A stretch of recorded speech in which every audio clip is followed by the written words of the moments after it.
Hi everyone, it's great to see you. What a fabulous surprise today to come around the corner and find that my clematis vine has actually started blooming.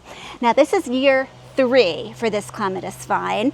The first year actually I planted it after the season was over. So these vines went in the fall, and there are 2 types of clematis here. There is a Sea Breeze Vancouver Blue, or just Sea Breeze Vancouver Clematis, and there is a little Mermaid Clematis. Now, last year, year 2, they came up beautifully, and we had purple blossoms. That was the Sea Breeze Vancouver, and I thought, you know, they're so intertwined here, I probably lost the little Mermaid Clematis. And that was the surprise today. These are the little Mermaid Pink Clematis. So it didn't die. It was here the whole time.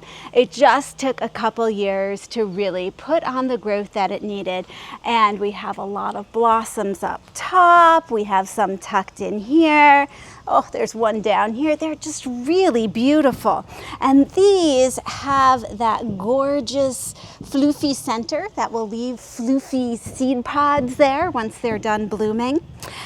I have a ton more blossoms coming. It'll be interesting to see if that's more of our little Mermaid Clematis or if that's the Vancouver Sea Breeze. But boy, it makes me remind myself that it's worth it to be patient and see what happens, and go ahead, try these clematis, these vines, these flowers that you're not sure if you're going to have success with, because you could have a great surprise like this.